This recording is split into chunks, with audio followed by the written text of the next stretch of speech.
अस्सलाम वालेकुम students.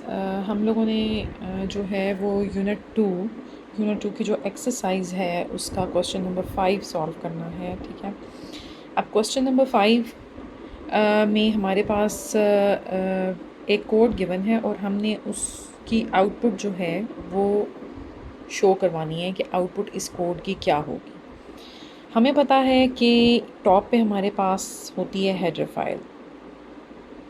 File होती है। ठीक है, आप लोग पहले पढ़ चुके हैं, hash include standard input output dot H.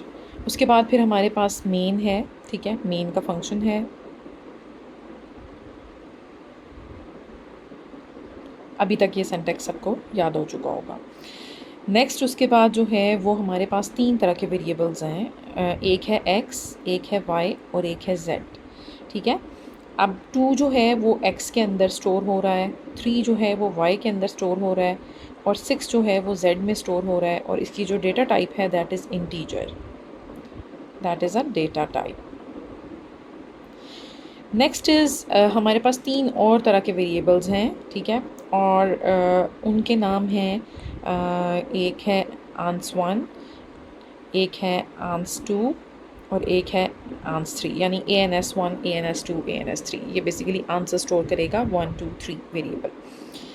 इसकी भी डेटा टाइप जो है वो इंटीजर है। ठीक है, अब ans1 ans1, ठीक है, इसके अंदर क्या हो रहा है, इसके अंदर लिखा हुआ है x/z इंटू वाई।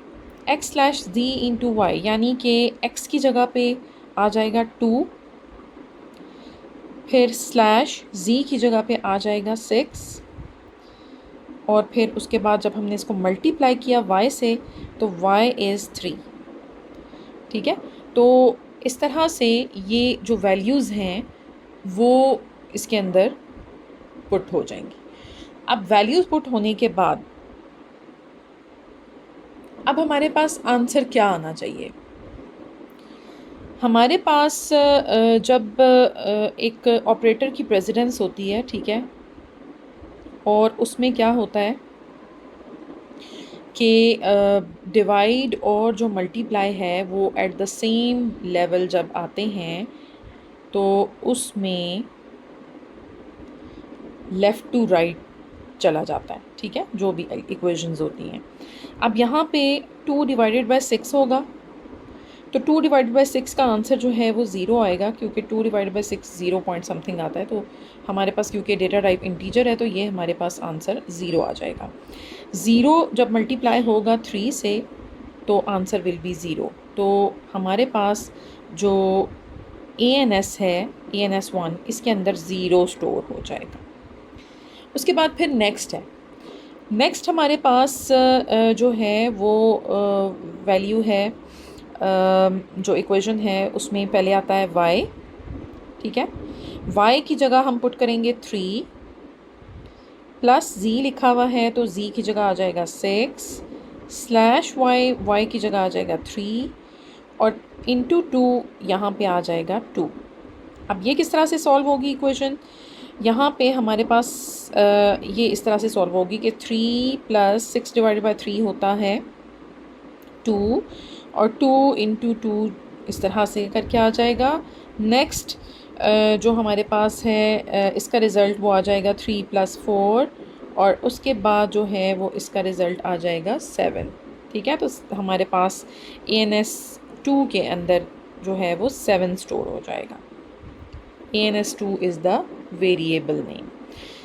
उसके बाद फिर नेक्स्ट जो हमारे पास इक्वेशन है उसको हम देख लेते हैं कि वो क्या है। लिखा हुआ है z की वैल्यू आ जाएगी यहाँ पे 6, फिर आगे है स्लैश, फिर x है, x की जगह आ जाएगा 2 प्लस 2 इंटू y की जगह आ जाएगा 3। अब इसको जब सॉल्व करना है तो 6 डिवाइडेड बाई 2 पहले सॉल्व होगा। ठीक है, क्योंकि ऑपरेटर प्रेसिडेंस उसकी फर्स्ट है तो ये आ जाएगा आंसर में 3 प्लस 2 इंटू 3 पहले सॉल्व होगा, 2 3 6 और ये हमारे पास जो आंसर आ जाएगा वो आ जाएगा 9। तो 9 जो है वो इसके अंदर स्टोर हो जाएगा, थर्ड जो वेरिएबल है। अब नेक्स्ट उसके बाद क्या है, प्रिंटफ की स्टेटमेंट है और प्रिंटफ की स्टेटमेंट में हमारे पास जो है वो तीनों वेरिएबल्स को प्रिंट करना है। तीनों की डेटा टाइप हमारे पास इंट है तो इंट का जो हमारे पास फॉर्मेट स्पेसिफायर है वो %d होता है, तो ANS1 की जगह पे प्रिंट हो जाएगा 0, उसके बाद ANS2 की जगह पे प्रिंट हो जाएगा 7 और उसके बाद फिर ANS3 की जगह पे प्रिंट हो जाएगा 9। तो आपके पास जो आउटपुट आएगी वो बेसिकली आएगी 079, 079, दिस इज़ द आउटपुट। अच्छा जी, जो क्वेश्चन नंबर 5 का पार्ट बी है, इसके अंदर दो प्रिंटफ की स्टेटमेंट्स हैं और इसके अंदर हमने देखना है जो कुछ है हमने वो देखना है कि किस तरह से प्रिंट होगा। तो प्रिंट जो हमारे पास आउटपुट आएगी उसमें सबसे पहले क्या है कि डबल एन लिखा हुआ है, तो आप जो है वो सिंपली डबल एन लिख देंगे। उसके बाद \n है, इसका मतलब है कि नेक्स्ट लाइन, ठीक है। और फिर \n है तो फिर एक और लाइन, यानी अगर एक इधर लाइन है तो फिर उसके बाद एक और लाइन, ये जो सेकंड \n है। उसके बाद आगे लिखा हुआ है 3 दफ़ा n, तो आपने 3 दफ़ा n लिख देना है। 3 दफ़ा n लिखने के बाद फिर \n है तो आप न्यू लाइन में चले जाएंगे, फिर n लिख देना है और उसके बाद है \n तो न्यू लाइन में चले जाएंगे।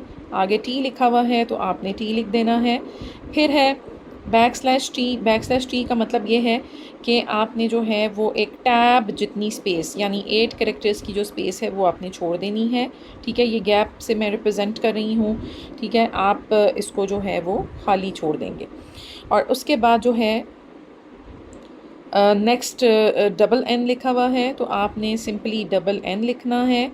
फिर आगे फॉरवर्ड स्लैश के साथ एन लिखा हुआ है, तो फॉरवर्ड स्लैश जो है वो कोई भी एस्केप सीक्वेंस नहीं है, तो आपने forward slash as it is डाल देनी है। फिर फॉरवर्ड स्लैश के साथ एन है तो वो भी आपने एज इट इज़ डाल देनी है। उसके बाद फिर 2 दफ़ा एन लिखा हुआ है तो आप 2 दफ़ा एन डाल देंगे और उसके बाद जो है वो फिर फॉरवर्ड स्लैश एन है तो आपने फॉरवर्ड स्लैश एन डाल देना है, ठीक है। और फिर \n है, \n का मतलब है न्यू लाइन, तो न्यू लाइन के बाद मज़ीद कुछ नहीं है तो हम कुछ नहीं लिखेंगे।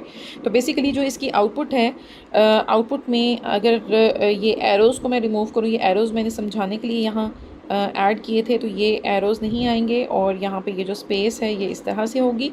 तो इस तरह की जो आउटपुट है वो स्क्रीन पर शो होगी, ठीक है। तो वो आपने जो है वो पूरी मेंशन कर देनी है। क्वेश्चन नंबर 5 का पार्ट सी में गिवन है कि हमारे पास हेडर फाइल और वॉइड मेन, तो वही है। आपने सिंपल इसके सेंटर में देखना है कि क्या कोड लिखा हुआ है और जब आपको क्वेश्चन में आउटपुट का कहा जाए तो आपने सिंपली आउटपुट ही मेंशन करनी होती है, ठीक है। एक वेरिएबल है a इक्वल टू 4, a को इनिशियलाइज़ किया हुआ है 4 से, और एक और वेरिएबल है b की डेटा टाइप है इंटीजर। उसके बाद फिर एक वेरिएबल है c को इनिशियलाइज़ किया हुआ है 2.3 से, क्योंकि इसकी डेटा टाइप है फ्लोट। उसके बाद b equal to c into a का मतलब ये है कि c की वैल्यू थी 2.3 और 2.3 मल्टीप्लाई होगा a से, a के अंदर था 4, तो 2.3 को जब आप 4 से मल्टीप्लाई करेंगे तो वो b में सेव होगा। 2.3 इंटू 4 बेसिकली ये हमारे पास आता है 9.2। अब 9.2 बी में सेव होगा, लेकिन बी की जो डेटा टाइप है वो है इंटीजर। जब बी की डेटा टाइप इंटीजर है तो इंटीजर जो डेटा टाइप है उसमें जो डेसिमल पार्ट के बाद वाला पोर्शन होता है सारा वो ओमिट हो जाता है, ठीक है, इन इंटीजर्स। तो बी के अंदर जस्ट 9 सेव होगा, ठीक है। और उसके बाद जो है वो बी जो है उसको प्रिंट कर लेना है, क्योंकि इसका फॉर्मेट स्पेसिफायर इंटीजर की वजह से %d है, तो यहाँ पे 9 प्रिंट होके आ जाएगा। नेक्स्ट हमारे पास क्वेश्चन नंबर 5 का पार्ट डी है। पार्ट डी के अंदर हमारे पास एक इक्वेशन दी हुई है और इस इक्वेशन को हमने सॉल्व करना है और हमने ये बताना है कि बेसिकली ए के अंदर क्या वैल्यू स्टोर होती है, क्योंकि ए ही printf में प्रिंट हो रहा है। तो हम इसको किस तरह से सॉल्व करेंगे, हम इसको जिस तरह से एक मैथमेटिकल इक्वेशन होती है सेम उस तरह से इसको सॉल्व करेंगे। तो ये हमारे पास 4 और 3 दोनों मल्टीप्लाई होंगे तो ये आ जाएगा 12। आगे आपने स्लैश डाल देनी है, ब्रैकेट है तो ब्रैकेट का मतलब ये है कि ये पहले सॉल्व होगा, तो यहाँ पे आ जाएगा 5 + 1 = 6 प्लस ये जो मॉड ऑपरेटर है, मॉड ऑपरेटर का मतलब ये है कि ये रिमाइंडर आफ्टर डिवीजन देता है, तो 7 को जब आप 4 से डिवाइड करेंगे तो रिमाइंडर आपके पास 3 आ जाएगा, तो वो 3 आपने यहाँ लिख देना है। अब नेक्स्ट स्टेप में क्या होगा, नेक्स्ट स्टेप में जो है वो 6 2 ज़ा 12 ये डिवाइड हो जाएगा और 2 + 3 जो है ये हमारे पास वैल्यू रिटर्न कर देगा 5, तो 5 will be the answer in part D. उसके बाद फिर नेक्स्ट जो हमारे पास पार्ट ई है, पार्ट ई के अंदर हमें प्रिंट एफ के आर्गूमेंट के अंदर ही, जहाँ पे हम वेरिएबल लिखते हैं वहाँ उसके आर्गूमेंट के अंदर ही एक स्टेटमेंट गिवन है और हमें ये बताना है कि इसका क्या रिज़ल्ट आएगा। तो इसका जो रिज़ल्ट है वो हमारे पास किस तरह से आएगा हम देख लेते हैं। सबसे पहले ब्रैकेट में लिखा हुआ है 5 is greater then 3। Obviously 5 is greater then 3, तो हम इसको ट्रू सेंस में ले लेंगे कि दिस इज़ ट्रू।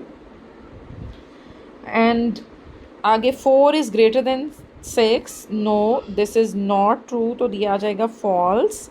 ठीक है, तो true and false, true and false का जो रिज़ल्ट होता है, क्योंकि ये बीच में एंड है, ठीक है, एंड ऑपरेटर यूज़ हुआ है, तो ट्रू एंड फॉल्स का जो रिज़ल्ट होता है वो हमेशा फॉल्स ही आता है।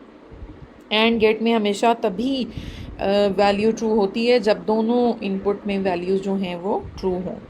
इसी तरह से यहाँ पे हम देख लेते हैं 7 is greater then 3, yes this is true.